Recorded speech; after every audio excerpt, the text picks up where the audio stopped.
주님의 은혜와 평강이 여러분들의 삶과 가정 가운데 충만하시기를 주님의 이름으로 축복합니다. 네. 제가 지난주에는 11조에 대해서 또 재산과 소유에 대한 말씀을 나누었습니다. 삶의 주인이신 하나님께 우리가 소유와 시간을 구별하여 드릴 것을 권면하며 말씀드렸지요. 그리고 지난주 말씀 나눔 자료를 보시면 11조는 하나님과 또 가족과 축복을 누릴 뿐만 아니라 이 축복을 함께 나눈다고 말씀을 드렸습니다. 11조를 통하여 하나님의 축복을 함께 나누고 드리는 것이 이 소유에 대해 하나님께서 우리에게 주신 목적과 뜻을 알 수 있는 것이지요. 그런데 소유에 대한 이 의미들에 대해 오늘 본문이 또 안식년 또 희년에 대한 본문에서 잘 설명하고 있습니다. 여러분께서 알고 계신 안식년과 희년은 어떤 날인가요? 하나님께서 우리에게 축복을 주시는 분이시고 우리를 인도하시는 분이심을, 그러니까 누가 우리의 삶의 진짜 주인이신지를 알려주시는 날. 함께 PPT를 보시면 드릴 수 있을 것 같습니다. 창조주 하나님은 모든 만물의 궁극적인 소유자이심을 알 수 있고요. 사람의 소유는 일시적이며 하나님께 위탁받은 것임을 고백하는 것이죠. 그래서 사람은 하나님의 청지기로서 자원을 또 하나님께서 우리에게 맡기신 소유를 관리할 책임이 있습니다. 그래서 이것은 개인의 만족과 목적만이 아니라 공동체 전체의 유익을 위해 사용될 것을 말씀하고 있습니다. 특별히 하나님께서 이 모든 주인이시라는 고백을 통해 사람들은 소유에 대한 집착을 멈출 수 있고 또 이것을 물질이 아닌 나의 소유를 위한 소유욕의 대상이 아닌 사회와 공동체를 위한 도구로 사용할 수 있는 것이지요. 그럼 먼저 안식년에 대해서 살펴보려고 합니다. 안식년은 우리가 잘 알고 있듯이 7년마다 돌아오는 절기입니다. 1년을 통째로 쉬는 거죠. 그러면 여러분들은 이렇게 생각하실지도 모릅니다. 아니, 7년마다 1년을 통째로 쉬면 어떻게 할 것인가? 여기 이제 농사를 지으시는 분들은 안 계시겠지만 이게 일단은 농사를 지으시는 분들에게 해당하는 내용입니다. 이제 상업이나 다른 부분에 대해서는 적용되지는 않습니다. 이제 그런 이유들이 있는데 살펴보도록 하겠습니다. 하나님이 정하신 7년마다 돌아오는 특별한 해에 이 안식년을 지키는 것이죠. 이것은 안식일 원리가 확장되는 하나님의 백성들이 살아갈 삶의 패턴을 보여주는 것이고요. 특별히 농사를 쉬는 이유가 있어요.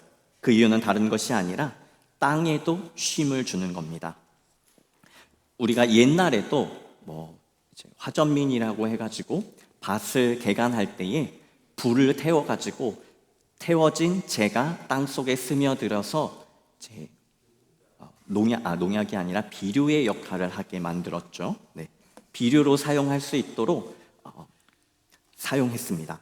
지금도 과학기술이 발달해서 농사기술이 발달해서 우리는 7년마다 쉬지 않아도 비료를 공급해서 땅이 에너지를 충분히 가질 수 있도록 할 수 있어요. 그런데 아주 2000년 전 그리고 4000년 전에는 그러한 기술이 있지 않았습니다. 그래서 땅도 쉬고 또 농사도 쉼을 통해 땅이 스스로 회복할 수 있게 하는 것이 안식년에 담긴 의미이고요. 그렇게 회복했을 때 그 이후에 더 많은 소출을 얻을 수 있게 되는 것이죠. 그래서 안식년은 자연이 회복하는 것, 그리고 과도한 자연의 착취를 방지하는 것이고 창조 질서와 조화를 통해 지속적으로 이 자연을 사람과 함께 사용할 수 있게 하는 의미를 가지고 있습니다. 그리고 우리가 본문을 읽은 것처럼 7년마다 모든 빚을 탕감하는 경제적 의무도 있었습니다. 다음 페이지를 보시면 또 다음 페이지를 보시면 7년마다 빚을 면제해 주는 해예요. 그래서 이 안식년을 사바트야라고 부르기도 하지만 에얼라스야라고 사용하기도 합니다. 에얼라스가 이제 면제해 준다는 의미를 가지고 있잖아요. 면제와 해방이 선포되는 날이 바로 이 안식년입니다. 그 이유는 다른 것이 아닙니다. 빚을 가진 사람들이 다시 시작할 수 있는 기회를 주는 것이고요. 부익부 빈익빈의 구조 속에서 이 부의 구조가 고착화되지 않도록 하기 위한 목적이 이 안식년에 있습니다. 또한 이것은 이제 이후에 있는 노예를 해방하는 것과 관련이 있는데요. 빚과 노예는 사실 상관관계가 있어요. 빚을 갚지 못했을 때 보통 노예로 들어갑니다. 그 이유는 경제적으로 돈으로 채무를 갚을 수 없기 때문에 그 사람 집에 일하면서 노동력으로 빚을 갚는 거지요. 그래서 빚도 탕감해주고 노예를 해방하는 이 목적은 이 안식년이 하나님 앞에서 또 함께 살아가는 백성들 앞에서 빚의 채무를 면제해주는 목적과 효과로 사용되는 것입니다. 하나님께서는 왜 이스라엘 백성들에게 이런 노예 해방과 빚을 면제해 주는 것을 율법적으로 명령을 내리셨을까요? 그것은 사람의 존엄성과 가치를 존중하는 데 의미가 있고요. 무엇보다 이스라엘 백성이 어떤 백성들이었습니까? 수천 년 전에 이집트에서 노예로 살다가 해방을, 노임을 경험한 민족이잖아요. 그들이 받은 것을 내 이웃에게 그대로 돌려줄 의무를 통해 하나님의 일하심과 하나님의 구원을 경험하는 효과를 얻을 수 있습니다. 그 다음은 희년에 대한 내용입니다. 이 다음 페이지를 보시면 희년은 7번의 안식년 후, 그러니까 49년이 지나고 맞이하는 50년입니다. 여기에서는 토지의 회복이라고 써져 있는데 이제 땅이 원래 소유자에게 돌아갑니다. 우리는 땅을 사고 팔면 돈을 내고 산 사람이 주인이 되는 것이잖아요. 그런데 이스라엘 관점에서 토지는 오직 하나님께만 속한 것입니다. 사람들은 하나님께 속한 토지를 맡김을 받아서 관리하는 역할을 하는 거죠. 그래서 50년, 49년 혹은 10년 이렇게 되면 땅값이 계속 떨어져요. 왜냐하면 결국 50년째 되는 해에는 원주인에게 돌려주어야 하기 때문입니다. 그러니까 이 이스라엘 백성에게 땅은 소유의 개념이 아닌 임대의 개념이었습니다. 이것을 통해 알려주시는 것이 있습니다. 땅과 그 위에 있는 모든 것이 하나님께 속해 있다는 것을 고백하는 것이고요.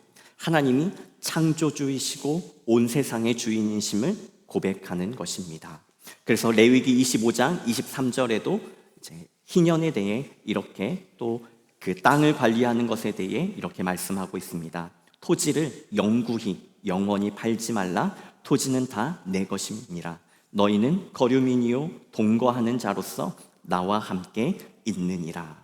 이렇게 이스라엘 백성들은 하나님께서 분배해 주신 땅을 맡아서 사용하고 관리하는 책임과 의무가 있었습니다. 또한 이 희년에는 모든 종을 해방하는 또 안식년과 같은 의무가 있습니다. 너는 내가 애굽 땅에서 종 되었던 것과 내 하나님 여호와께서 너를 속량하신 것을 기억하라. 이 모든 것을 통해 하나님께서는 단순히 해방하고 면제해 주는 데 의미가 있는 것이 아니라 사회적, 경제적, 그러니까 신앙적 의미를 넘어서서 사회적인 하나님의 돌봄을 희년과 안식년의 율법을 통해, 계명을 통해 알려주고 계신 것이지요. 그래서 안식년은 단순히 멈추고 휴식만을 의미하지 않고 나의 이웃을 다시 한번 돌아보고 나의 이웃의 어려움이 무엇인지를 살펴보는 시간입니다. 이렇게 안식년을 통해 빚을 탕감해주고 또 노예로 살던 나의 동족을 해방해 주는 것은 매우 중요한 의미들이 있습니다. 이는 이스라엘을 애굽에서 구원하신 하나님의 구원을 경험하는 것이고, 그것이 받기만 하는 것이 아니라 아까 말씀드린 대로 내가 또한 받은 것을 나누어 주는, 선물을 해주는 데 의미가 있는 것이지요. 그런데 이스라엘 백성에게 정말로 이 안식년과 희년, 그러니까 내가 누릴 수 있는 권리를 포기하고 다른 사람에게 그 권리를, 의무를 면제해 주는 것이 쉬웠을까요? 그렇지는 않았을 것입니다. 결코 쉬울 수가 없습니다.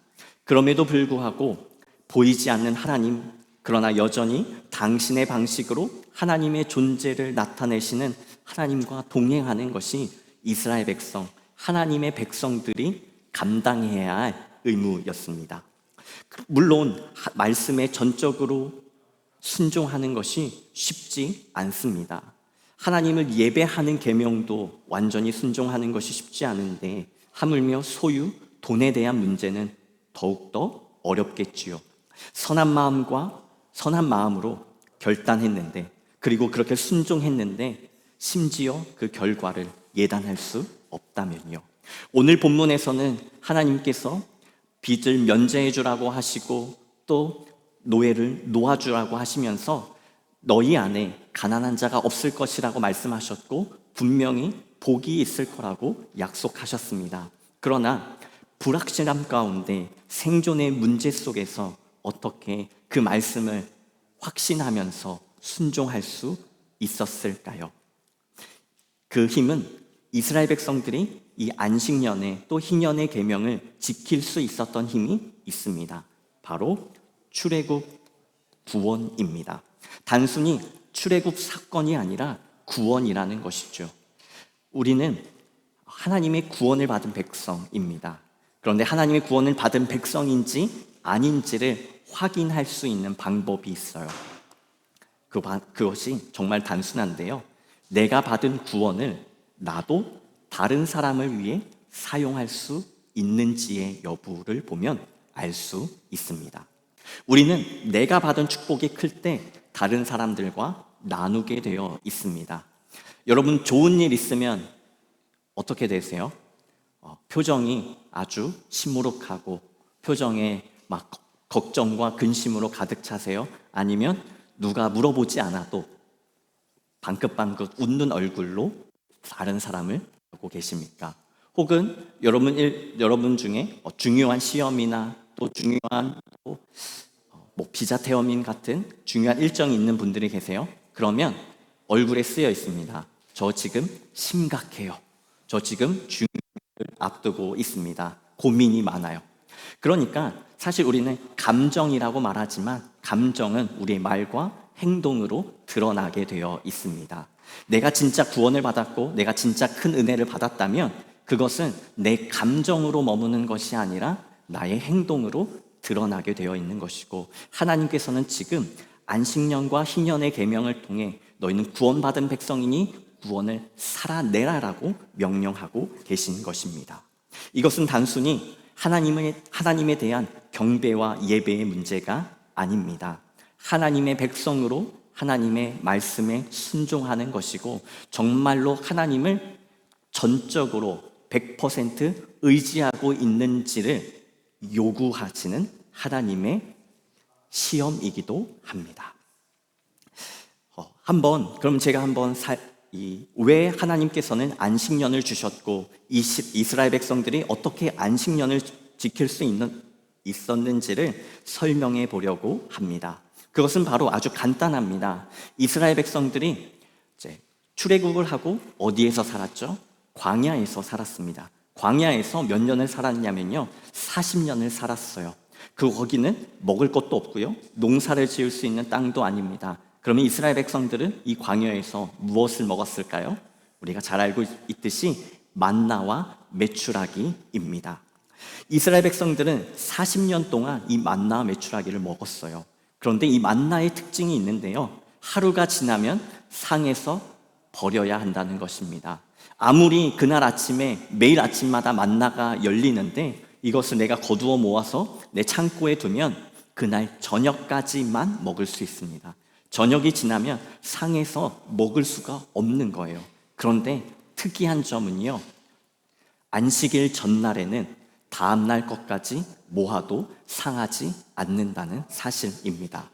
이스라엘 백성들이 이것을 40년 동안 훈련받은 거예요. 우리는 어떤 마음이 있어요? 더 많이 모으고 내가 모을 수 있는 만큼 모아서 내 창고에 보관해 두자. 왜?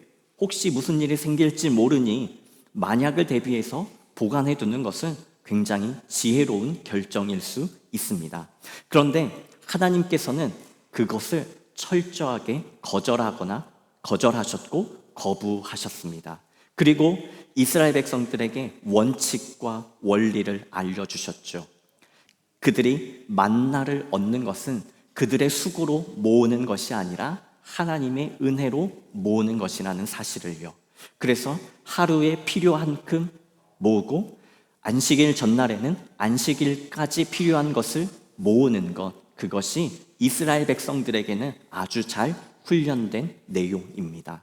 그러니 이 안식일의 의미가 확장된 안식년 또한 이스라엘 백성들이 그것을 지키는데 어려움이 없었습니다. 왜냐하면 그들은 광야에서 그들의 옷이 상하지도 않았고 헤함을 받지도 않았습니다.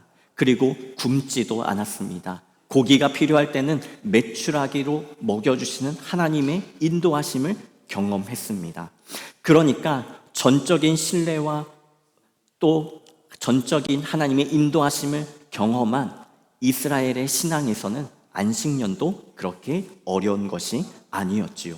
그렇게 이스라엘 백성들은 철저하게 하나님의 돌보심 가운데 살았습니다. 많이도 적게도 딱 필요한 만큼 넉넉하게요. 오늘 본문을 우리가 1절부터 11절까지 다시 한번 읽어보고 싶은데요. 우리 본문 한번 올려주실까요? 우리 같이 1절부터 11절 읽어보도록 하겠습니다. 시작. 매 7년 끝에는 면제하라. 면제의 규례는 이러하니라. 그의 이웃에게 구워준 모든 체주는 그것을 면제하고 그의 이웃에게나 그 형제에게 독촉하지 말지니 이는 여호와를 위하여 면제를 선포하였습니다. 이방인에게는 내가 독촉하려니와 내 형제에게 구워준 것은 내 손에서 면제하라. 내가 만일 내 하나님 여호와의 말씀만 듣고 내가 오늘 내게 내리는 그 명령을 다 지켜 행하면 내 하나님 여호와께서 내게 기업으로 주신 땅에서 내가 반드시 복을 받으리니 너희 중에 가난한 자가 없으리라. 내 하나님 여호와께서 내게 허락하신 대로 내게 복을 주시리니 네가 여러 나라에 꾸어 줄지라도 너는 꾸지 아니하겠고 네가 여러 나라를 통치할지라도 너는 통치를 당하지 아니하리라. 내 하나님 여호와께서 내게 주신 땅 어느 성읍에서든지 가난한 형제가 너와 함께 거주하거든 그 가난한 형제에게 내 마음을 완악하게 하지 말며 내 손을 움켜쥐지 말고 반드시 내 손을 그에게 펴서 그에게 필요한 대로 쓸 것을 넉넉히 구워주라. 삼가 너는 마음에 악한 생각을 품지 말라. 곧 이르기를 일곱째 해 면제년이 가까웠다 하고 내 궁핍한 형제를 악한 눈으로 바라보며 아무것도 주지 아니하면 그가 너를 여호와께 호소하리니 그것이 내게 죄가 되리라. 너는 반드시 그에게 줄 것이요 줄 때에는 아끼는 마음을 품지 말 것이니라. 이로 말미암아 내 하나님 여호와께서 내가 하는 모든 일과 내 손이 닿는 모든 일에 내게 복을 주시리라. 땅에는 언제든지 가난한 자가 그치지 아니하겠으므로 내가 내게 명령하여 이르노니 너는 반드시 네 땅 안에 내 형제 중 곤란한 자와 궁핍한 자에게 내 손을 펼지니라. 아멘. 하나님께서는 이스라엘 백성들에게, 아니 오늘도 하나님의 백성들에게 말씀하고 계십니다. 하나님의 계명을 따라 말씀을 따라 순종하면 손이 수고한 대로 열매를 누리는 축복을 경험할 것이라고요. 그래서 때로는 얼마나 내가 수확을 거둘지, 내가 얼만큼 성공할 수 있고 내 계획한 대로 이룰 수 있는지 알 수는 없지만, 그러나 하나님은 분명히 약속하고 계신다는 사실입니다. 그런데 요구하시는 것이 딱 하나 있어요. 다른 사람을 향해서도 넉넉한 마음을 갖기를 원하십니다. 그 이유는 다른 것이 아닙니다. 하나님께서 우리에게 넉넉하게 주시길 약속하시기 때문입니다. 하나님께서 우리에게 주신 넉넉한 은혜와 축복이 여러분들의 삶을 통해 이웃에게, 또 때로는 사회적 약자들에게 넉넉하게 흘러가기를 주님의 이름으로 축복합니다. 말씀을 정리하겠습니다. 신약 성경 말씀에 예수님께서 이렇게 말씀하십니다. 들에 핀 백합화를 보라, 수고하지 않으며 또 공중의 새를 보라, 심지도 않고 거두지도 않고 창고에 모아들이지도 아니하되 너희 천부께서 기르시나니 너희는 이것들보다 귀하지 아니하냐. 너희 중에 누가 염려함으로 그 키를 한 자나 더할 수 있느냐. 또 너희가 어찌 의복을 위하여 염려하느냐. 들의 백합화가 어떻게 자라나는가 생각하여 보라.